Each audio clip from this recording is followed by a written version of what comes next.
오늘은 이제 69번째입니다. 69번째. 예. 우리가 이제 지지난주에 다시 이제 재개했는데요. 그때는 신성의 필요성. 그러니까 예수님은 하나님이셔야 된다.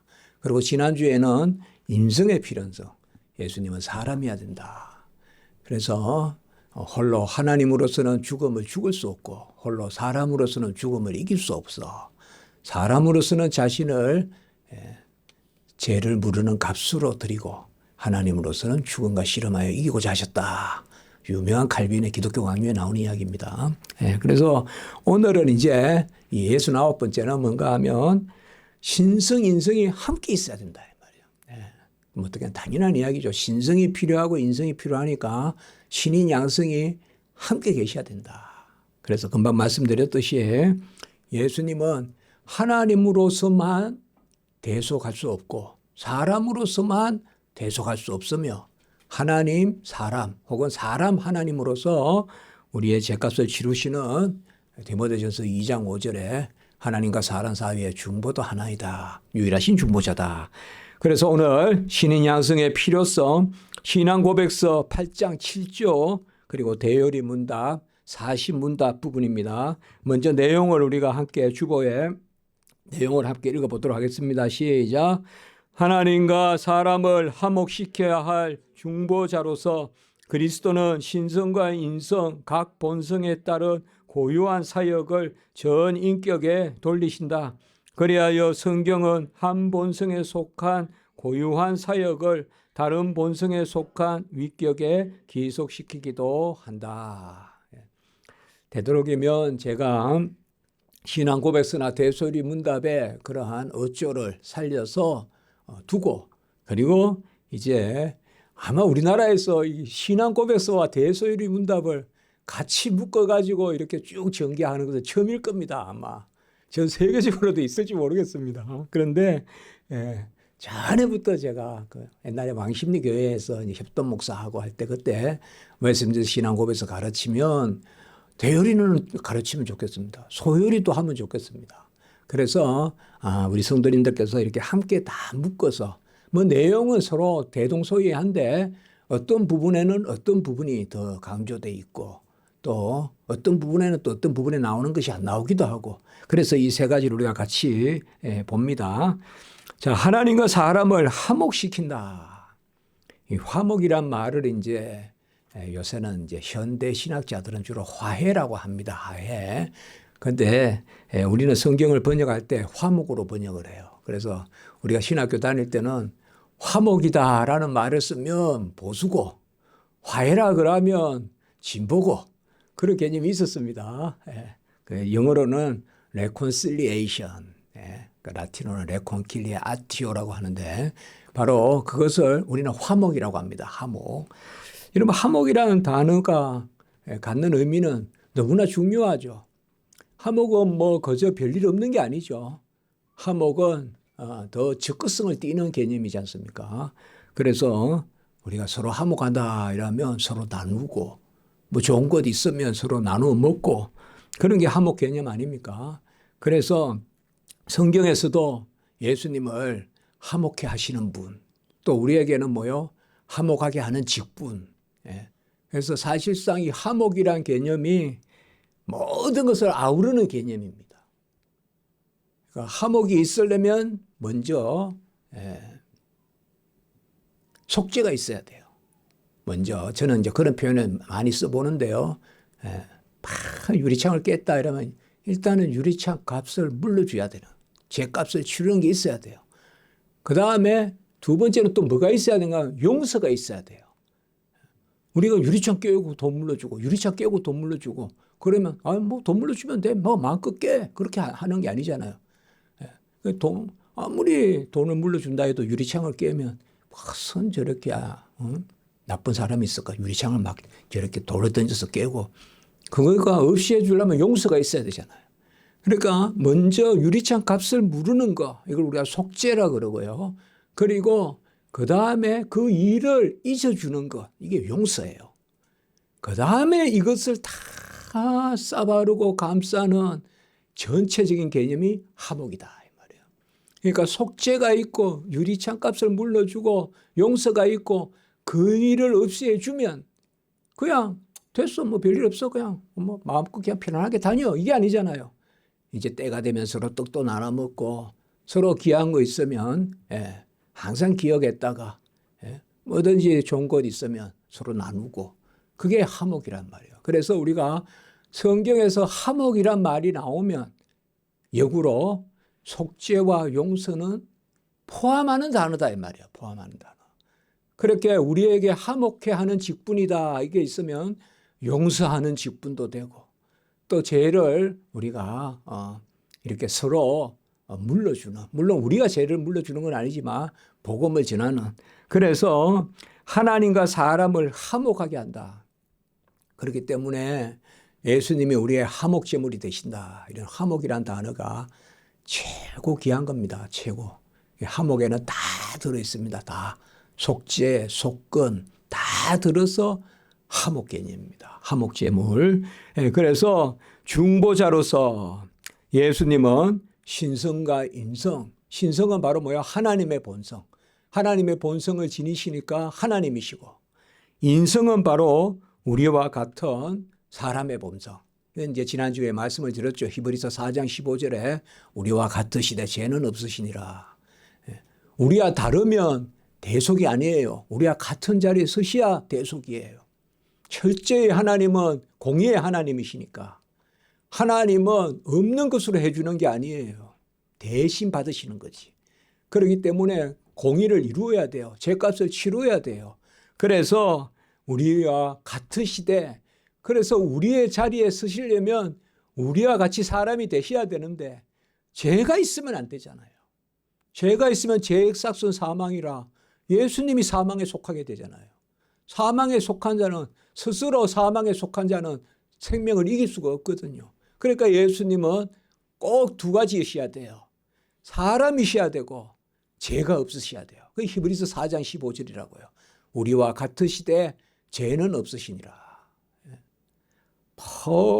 자유주의 신학, 요새 신정통 신학, 현대 신학, 신신학 이런 데 다 공통점이 뭔가 하면 예수님은 그냥 우리가 똑같은 사람이라고 보는 거예요. 그냥.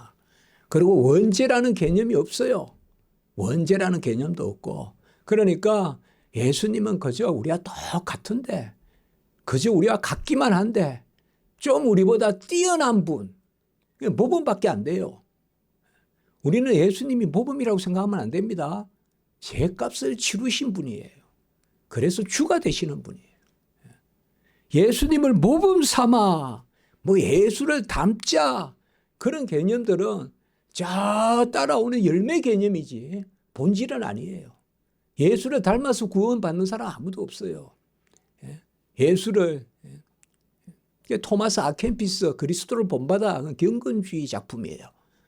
그리스도를 본받아 그것만 읽고 구원에 이르면 안 돼요. 그리스도 본받아는 나중에 읽으면 돼요. 나중에. 처음부터 그거 읽고 신앙생활 하면 안 된다 이 말이에요. 그러니까 책을 잘 읽어야 됩니다. 그래서 먼저 우리는 뭐예요? 예수 그리스도가 값을 치르신 분이에요. 값을 치르려면 그분은 사람이 되셔야 되고 죄가 없으시고, 우리는 다 누구다? 죄인이고, 우리는 전부 죄인이고, 예수님은 사람이로되 죄가 없으신 분. 그래서 이 신성에 속한 그러한 전지하시고 전능하시고 무한하시고 영원하시고 자존하시고, 그리고 절대 의롭고 절대 거룩하고 절대 선하시고 안 계신 곳이 없고 편재하시고, 이런 것은 그대로 이게 하나님의 우리가 속성이라 하거든요. 이 하나님의 속성을 예수님은 그대로 다 가져 계시면서 그분이 우리와 동일한 또 속성을 가지고 계신단 말이에요. 그래서 전지하신 분이 그날과 그 시를 모른다고도 하시고, 전지하신 분이 나사로가 어디 있느냐 묻기도 하시고, 또 만유의 만유이신 전능하신 분이 배고프다라고도 하시고, 인자가 어디에나 계신 모든 곳에 계신 분이 하늘에도 계시고 땅에도 계시고 하나님은 동시에 모든 곳에 계세요. 그런 분이 오늘 말씀에 따르면 인자는 머리 둘 곳이 없다 하시고, 이게 둘 다 우리 예수 그리스도께 돌려져야 돼요. 돌려져야 돼. 그때 우리가 예수님이 바로 보이는 거예요. 예수님이 그냥 걸어 다니셨다 이러면 예수님이 사람이 되셔서 그냥 걸어 다니셨겠지. 몇 킬로 걸어 다녔지? 그건 뭐 8킬로밖에 안 되네. 4킬로밖에 안 되네. 그게 아닙니다. 그분은 하나님이신데 모든 곳에 계시고 모든 곳에 동시에 계신 분이 우리와 같이 되셔서 걸어 다니셨단 말이에요. 그걸 우리가 낮아지심이라 그래요. 몇 킬로를 걸어 다니는가가 중요한 게 아니라 몇 끼니를 굶으셨는가가 중요한 게 아니라 사람이 되셨다는 게 낮아지심이라 이 말이에요. 우리와 같이 되셨다는 자체가 낮아지심이라 이 말이에요. 예수님께서. 그때 우리가 예수님의 그 값은 무한하다라는 고백이 나오거든요. 그래서 이 두 본성에 속한 것이 다 주님께 돌려져야 돼요. 주님이 목마르다 하실 때 그분은 모든 세상의 물을 주장하시는 분이에요. 비도 내리고 우박도 내리고 그 우박을 또 녹여서 농업용수로도 쓰게 하실 수 있는 분이에요. 그 가운데 목마르다 하시는 거예요. 그걸 우리가 볼 수 있어야 돼요. 선지자여 그다 내려와 보라라고 조롱을 당하시는 그분은 12형 된 천사라도 마음만 먹으시면 그냥 천사가 내려올 수 있어요. 도단성에 그냥 성을 그냥 불병거가 그냥 확 휘감고 있듯이 우리 주님은 바로 그분이 천사의 머리이신 분이에요. 예수님이. 천사들과 교회의 머리이신 그 예수님께서 그 조롱을 당하고 계신 거예요. 그러니까 우리가 예수 그리스도의 십자가의 값은 무한하다 이렇게 이야기하는 거예요. 왜요? 그분은 하나님이시자 사람이시기 때문에 사람으로서 우리와 같으셔서 죽기까지 복종하신 그분은 사람이시면서 하나님이시니까 그분의 값은 무한하다 이 말이에요. 그리고 그 값은 실제다. 은유가 아닙니다. 실제 치르신 거예요. 값을. 그 값을. 그러니까 그것이 바로 오늘 이거예요. 전인격에. 인격이라는 말은 성부, 성자, 성령, 삼위를 우리가 위격이라고도 하고 인격이라고도 하거든요. 사람의 격이란 말이 아닙니다. 바로 그분이라는 뜻입니다. 그래서 새 위격, 새 인격 이렇게 말하잖아요. 그러면 제2위 성자, 그 성자, 그걸 제2위, 위격이라고도 하고 인격이라고도 하고 이 제2위 성자께서는 영원히 하나님의 아들이신데 때가 참에 사람의 아들이 되셨죠. 그래서 이제는 뭐예요? 성육신 이후로는 하나님이시자 사람이시죠. 그래서 하나님이시자 사람이신 분으로 우리를 위하여 중보하시죠. 그래서 우리를 위한 중보자는 신인 양성의 중보자다. 이렇게 우리가 이야기합니다. 같이 한번 해볼까요? 신인 양성의 유일하신 중보자. 하나님이시고 사람이신 유일하신 중보자예요. 그러니까 어디 사람이 중보자 역할하고 중보자 노릇하고 그런 것은 우리가 그들도 볼 수 없는 거라고요. 예수님만이 유일하신 신인 양성의 중보자다. 아주 이단이 많아요. 어떤 때는 하나님으로서만 중보자다 그러고 사람으로서만 중보자다 그러고. 사실 우리가 이렇게 교리를 알고 그 깊이를 알고 그게 감사하고 이러면요. 정말 이단 같은 거는 정말 아주 그냥 지금 말도 하기 싫을 정도로 그런 게 있어요. 이게 기이하지 않습니까? 그래서 성경이 한 본성에 속한 것을 다른 본성에 돌리기도 한다. 이 말은 성경에는 어떤 때는 보면 예수님을 하나님으로서만 성경에서 기록해 본 것도 있고, 근데 예수님께서 나와 아버지는 하나이다. 요한복음 10장 30절에 이런 것은 예수님의 신성을 드러내는 거예요. 그렇죠. 아브라함이 있기 전에 내가 있다. 이렇게도 주님이 말씀했잖아요. 아브라함이 계시기 전에 우리 주님이 계신 그 주님은 바로 영원하신 하나님 성자시죠. 이런 것은 신성을 드러내는 구절들이라 그래요. 우리가 모세가 나에 대해서 기억하고 아브라함이 내 때 볼 것을 보고 기뻐했고 이런 말씀들은 전부 예수님의 신성을 뜻하는 거예요. 그리고 또 어떤 말씀은 또 뭐예요? 예수님의 인성만 표현하는 것도 있죠. 예수님께서 심히 고민되어 겟세마네에서 그리고 시장하시고 그리고 고난하시고 이런 것도 신성이죠. 그런데 예수님은 이 두 가지가 다 돌려지는 거예요. 그 성경에는 어떤 때는 신성으로만 성경이 기록된 데도 있고 어떤 때는 인성으로만 기록된 데도 있고 그 예수님께서 그날과 그 시는 모르고 아들도 모르고 하늘에 계신 아버지만 안다라고 예수님이 말씀하실 때 그때 모른다는 것은 예수님의 인성에 따른 거예요. 그러면 예수님은 그걸 모르실까요? 신성은 아세요. 그 예수님은 모르신다는 것은 인성에 따라 낮아지심이에요. 그걸 우리가 아버지와 나는 하나라고 했잖아요. 예수님께서. 그런데 아버지는 나보다 크시민이다 또 이렇게 이야기하잖아요. 그러면 아이고 성경이 앞뒤가 안 맞네. 앞뒤가 안 맞는 게 아니에요. 이게. 예수 그리스도는 하나님이시자 사람이시니까 하나님으로서는 아버지와 같으시고 아버지와 나는 하나이다. 사람으로서는 아버지는 나보다 크시니이다. 오히려 이것을 우리가 비밀이라 그래요. 같이 합시다. 성육신의 비밀. 이것을 우리가 어려운 용어를 한번 써보면요. 위격적 연합이라 그래요. 같이 합시다. 위격적 연합의 비밀. 이게 사실 우리 기독교 신학의 가장 심오한 신학이고 이게 이제 제가 논문을 썼고 제가 가장 학생들에게 가르친 제 기독론 우리 제 책이 있잖아요. 그 기독론의 주제가 바로 위격적 연합이라고 보시면 돼요. 이게 기독교 신학의 가장 중요한 거예요. 예수님이 하나님이시자 사람이시다. 그래서 예수님이 하나님이신데 그분은 성자시니까 나를 알면 아버지를 알고 오늘 새벽에도 그런 말씀이거든요. 그러니까 삼위일체 신학.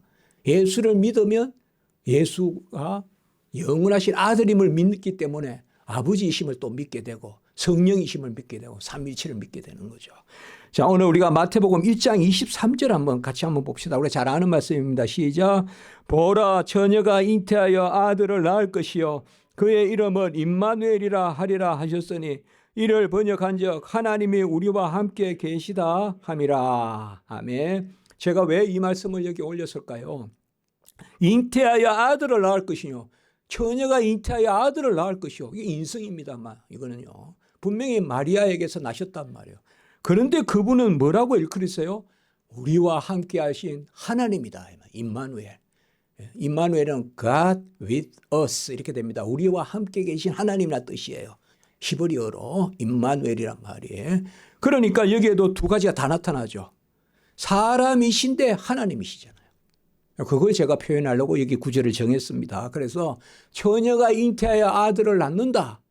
이거는 창세기 3장 15절에 여자의 후손이 뱀의 머리를 상하게 한다. 이 여자의 후손이란 말이에요. 창세기 3장 15절, 이사야 7장 14절, 여기 바로 마태복음 1장 23절. 이게 다 여자의 후손. 그런데 그의 이름을 임마누엘이라 하리라. 하나님이 우리와 함께 계신. 그러니까 이 땅에 오는 예수님은 분명히 사람의 아들로 오셨는데 그분은 하나님이시다 이 말이에요. 우리와 함께 하시는 하나님. 이런 것이 바로 예수님은 하나님이시자 사람이시다. 우리가 이 비밀로 신약을 읽어야 돼요. 모든 성경이 다시 읽혀요. 그러면 자 그리고 두 번째 요한복음 10장 17절 18절 시작. 내가 내 목숨을 버리는 것은 그것을 내가 다시 얻기 위함이니 이로 말미암아 아버지께서 나를 사랑하시느니라. 이를 내게서 빼앗는 자가 있는 것이 아니라 내가 스스로 버리노라. 나는 버릴 근세도 있고 다시 얻을 근세도 있으니 이 계명은 내 아버지에게서 받아노라 하시니라. 예수님께서 하신 말씀이에요. 아버지께서 나를 사랑하시는데 내가 목숨을 버리는 것은 아버지의 뜻이거든요. 이때 아버지는 누굴까요? 성부를 뜻해요. 이때 아들은 누구예요? 성자예요. 그리고 이 성자는 뭐예요? 내가 목숨을 버릴 근세도 있고 얻을 근세도 있다. 여러분 목숨을 얻을 근세는 누구에게 있을까요? 생명이신 분에게 있죠. 어둠을 이길 근세는 어디에 있을까요? 빛에 있죠. 죽음을 이길 근세는 어디에 있을까요? 생명에 있어요. 죽음은 결코 생명을 못 이겨요. 어둠은 결코 빛을 못 이겨요. 어둠이 행세하는 것 같아도 빛이 이겨요. 빛 한 줄기만 임하면 확 주변에 어두면 다 도망쳐요. 생명이 오면 죽으면 다 도망쳐요. 죽으면 다 도망치거든요. 예. 말씀에 생명이 있고 이 생명이 사람의 빛이다. 요한복음 1장 4절에 이야기했잖아요. 그러면 여기도 지금 뭡니까? 생명을 버릴 권세도 있고 얻을 권세도 있다. 생명을 버린다는 것은 죽는 거예요. 인성이죠. 생명을 얻는다는 건 뭐예요? 바로 신성이에요. 예. 그래서 여기서도 신인 양성이다 이 말이에요. 죽을 수도 있고 죽음을 죽일 수도 있는 분이 우리의 구주시다 이 말이에요. 죽고 부활하신 분. 죽기만 해서는 안 돼요. 죽고 죽음을 이기실 수 있어야 돼요. 죽음을 이기실 수 있는 분은 생명이신 분밖에 없어요. 나는 길이요 진리요 생명이다. 나는 부활이요 생명이다. 생명이신 주님. 그래서 이런 말씀이 귀한 거죠. 또 히브리서 9장 14절 시작. 하물며 영원하신 성령으로 말미암아 흠없는 자기를 하나님께 드린 그리스도의 피가 어찌 너의 양심을 죽을 행실에서 깨끗하게 하고 살아계신 하나님을 섬기게 하지 못하겠느냐. 영원하신 성령으로 흠없는 자기를, 이 영원성을 뜻해요. 사실 삼위일체성을 뜻해요 여기는. 그리고 그리스도의 피가, 이거는 인성에, 그러니까 여기서도 신인 양성입니다. 그리고 사도행전 20장 28절, 이것도 너무나 중요한 구절이거든요. 같이 한번 볼까요? 시작. 여러분은 자기를 위하여 또는 온 양떼를 위하여 상가라. 성령이 그들 가운데 여러분을 감독자로 삼고 하나님이 자기 피로 사신 교회를 보살피게 하셨느니라. 너무나 유명한 구절입니다. 하나님이, 이때 하나님은 누굴까요? 예수님이에요. 예수님이 자기 피로 사신 교회. 그 예수님을 하나님이라 불렀죠. 자기 피는 분명히 사람이죠.